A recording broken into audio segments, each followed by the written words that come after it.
afternoon, morning, and welcome to Turbo Tortoise Tech. If you're new here, I'm Reese of the 4-piece variety Wooks Triple XL, and this week we are going to the nth degree. We are going to dial things up to 11 and a half. The idea with this machine is simply, if someone wrote me a blank check, what would be the key components that I would have for a streaming setup? Some of them I actually use, like my webcam, for instance. It will be in the suggestions that I make today. So yeah, it's tried and tested.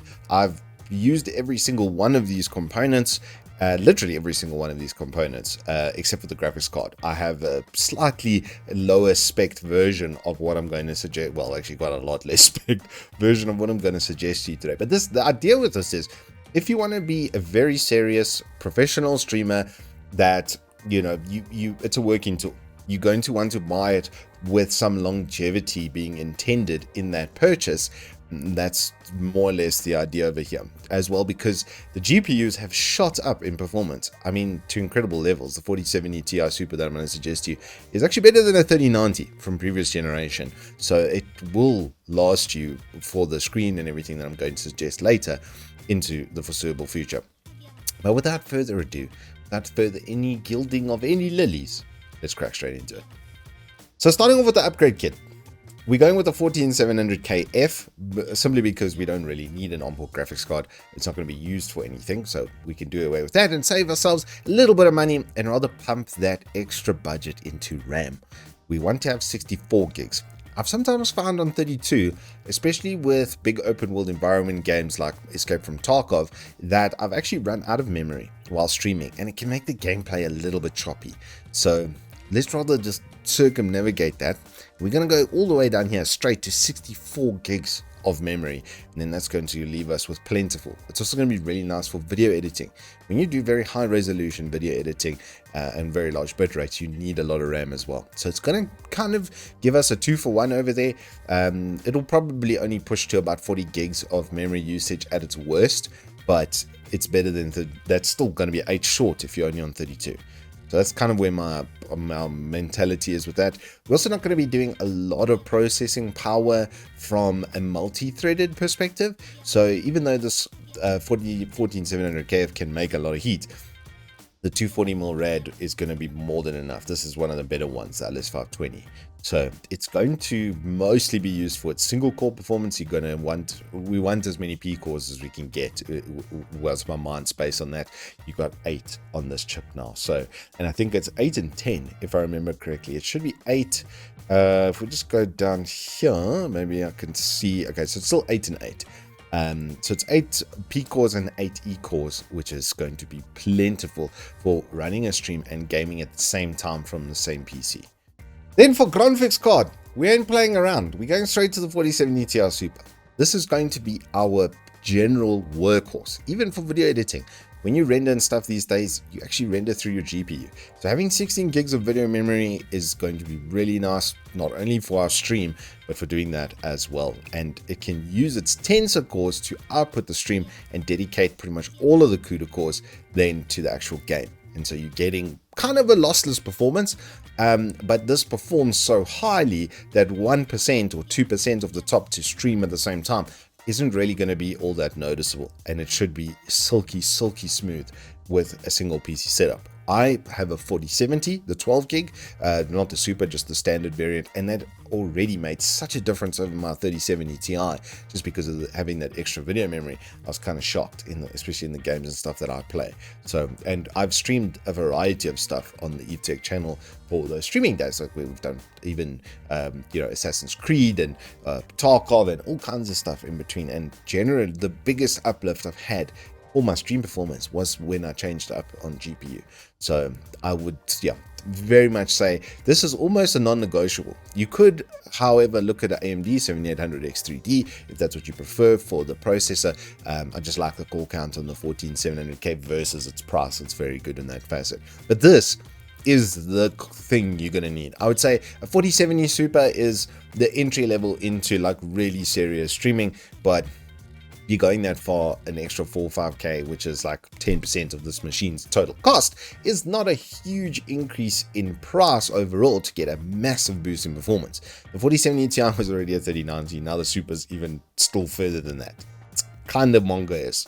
Now, another important thing here is the storage, because you're going to want to have a main drive, which will have your operating system and your OBS and probably the game that you're playing on. So we're going to look at Gamix, which is very good bang for buck PCI Express Gen 4, and a 1 TB of the XPG is going to be a very, very good main drive. I have one of these on the test bench right now, and it's exceptional as a main drive. It's very, very nice, very, very silky smooth and fluid.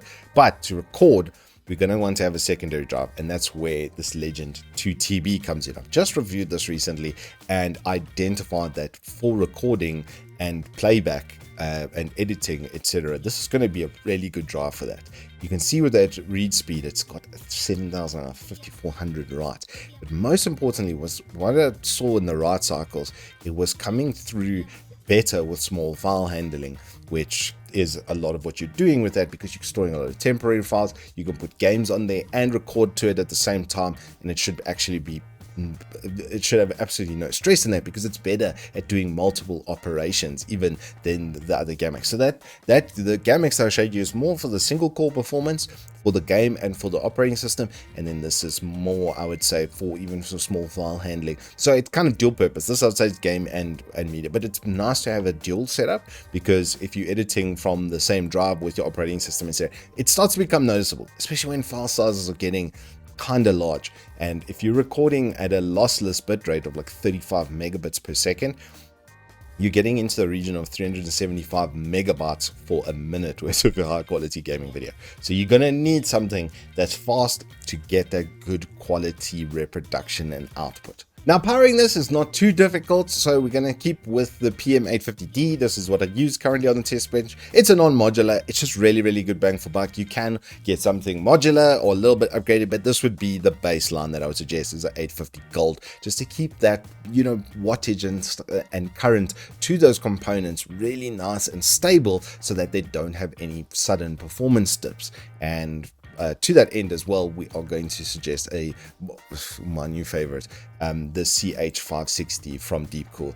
I'm kind of in love with this case because I reviewed the first version of this and it was exceptionally good. And now I just made it even better, because up front over here, these over here are all 140mm fans. So they're going to give you incredibly good airflow. It's Deepcool system as well, that ecosystem. So the LS520 is going to mount up top absolutely perfectly and work with the other controllers and stuff you have. And it's got a nice little digital readout on the side to make you feel extra nerdy. But the performance that you're going to derive from this full front mesh with those three 140s coming in is going to be absolutely fantastic. And the price point, once again, it's, let's just say, aggressive. And that brings us to our final cart, where you've got the upgrade kit with the 64 gigs of RAM. We've got this absolutely disgusting 4070 Ti Super. You've got the case, you've got the power supply, and the 2 sets of storage, and that's going to set you back 46,000 Rand. So this is not by any means a budget build. That's not really the intent. I'm just looking at it from a perspective of what would I like to use if I was going to put up a stream. If someone asked me, put up the best stream you can from a single PC, then this would pretty much be the build. Now, one of the next considerations that you're going to have to look at is the monitor, because it's such an important part of your input and output from the machine. It's really, really important to get the right panel to, one, have a clear, sharp image and stuff for you, but also then to kind of enhance your gameplay and make sure that you're putting out your best content onto the stream. And to that end, I'm always going to pretty much suggest Dell IPS, because what Dell does is very sneaky. They develop this stuff on the Alienware, figure out how to make it cheaper, and then filter it down into their standard Dell product line. And that's exactly what this is, basically. It's even got display HDR 400 on this particular model, but it's 165 Hertz, it's IPS, 1 millisecond, so there's never going to be any smear or anything like that. And it's got NVIDIA G-Sync as well, so it's going to line up frames with your GPU, which I think might actually affect your output on the stream. It's actually something I should probably investigate a little bit further, but just on the base platform, of having used multiple of these types of monitors, they just have the best performance pretty much in market, especially at the price point. You're going to pay like another 1,500 Rand on top to get exactly the same thing from another brand, maybe in a bit of a better chassis, maybe a bit better looking, but the overall performance and feel that you're going to get from this is near unparalleled. And then for a secondary monitor, honestly, I love a good cheap VA, especially this Cooler Master over here. It's also 2K, which is really, really nice. So you're going to have a consistency across your desktops, which is going to be much easier to work with on a day-to-day basis. But the V8s have better contrast performance. They do smear and stuff in high frame rate areas and with a lot of quick movement, but you're not really going to do that when your chat and other windows and stuff are sitting on that monitor. This is literally just so you can read chat pretty much and then do some multimedia playback for yourself as well, because the contrast on these, they don't get the IPS glow. And that's exactly what I'm using as a setup. I've got a 240 Hz 1080, and then on my right a 144 VA 1080. And so it's once again exactly what I'm actually using to put up my streams. And finally, the last component considerations I would have you make are going to be 3 Elgatos that really are, by a country mile, their best products, in my opinion. Having tested all of them and reviewed them, and some of them I used, like my original Stream Deck, which is basically in this format. It's invaluable. Out of the 3 that I'm going to suggest to you, this is by far the most important, because it's just going to give you a control and flow to your stream that's really going to be unparalleled as far as that flow and that smoothness kind of goes. Yes, you can use your phone. There's an app for it as well, which is a really good stopgap, but having a Stream Deck is invaluable. And I think they only come with a 2-year warranty. My original Stream Deck is over 5 years old. Crim's one that he uses for production, his original 15-bit, is probably in the region of 7-8 years old, and it still works absolutely perfectly. So it's kind of a one-time buy, and you're going to have it for forever, no matter what kind of, you'll probably go through 2 PC iterations before you look at replacing this product. Now, the second one that I'm going to suggest is the webcam that I'm using now. It's going to be the Elgato, it's going to be the Elgato Facecam. 1080p 60 is perfect because most of the time you're going to be, as I am now, in a little corner. You can see how fluid it is. It's absolutely fantastic in its performance, its color reproduction, its lens, its sensor. Everything is just significantly further ahead right now. And the only real upgrade path from this is to get like a mirrorless or a DSLR and then use a capture card with that. And that's going to run you up 10,000 Rand. Rather, I would say start with this. It's going to give you even a good full 1080p picture if I just switch over to my main cam. I mean, as a webcam, this is exceptionally good in quality. It's really unparalleled. There isn't another device that I know of that's as well performing as this. So in general, it's still going to be, I'd say this is the second most important out of the 2. You definitely want the Stream Deck first. You can get away with a cheaper webcam, especially there's so many good cheap Logitechs around these days, which they've based off of their C920 even, which are half the price of this. But if you're going to just get it as a last option kind of thing, I would just want to get the best I can get webcam wise, then we're going to suggest the Elgato Facecam.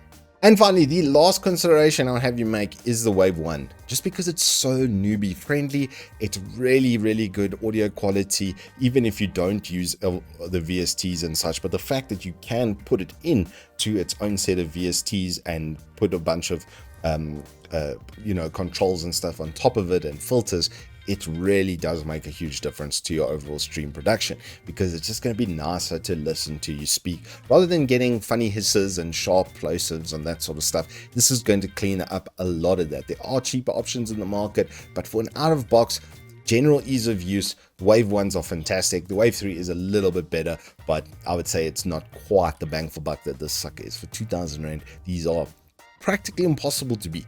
And that, my Liptions, is your completely over-the-top Bruce Wayne edition of streaming. You really don't need any of these to put up a decent stream. You can have a look at the video that I did last week. It's going to come in at like half the amount of money that this costs. But this is more of a, I just want to go hell to leather and kind of put out one of the best streams that I possibly can.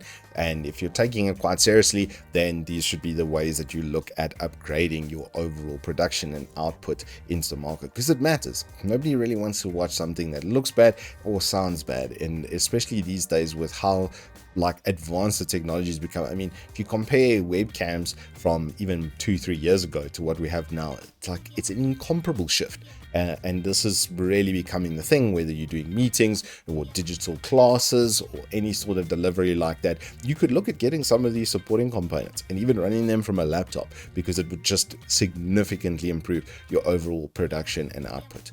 Anywho, that's all I have for you in this buyer's guide. If you have enjoyed it, please hit us up with a like and subscribe. If you have any notes or you need any queries answered or anything like that, please just let me know in the comments down below. And I'd love to hear your thoughts. Do you agree or disagree with what I've put? What do you think would be a better alternative? I'd love to hear what you guys say.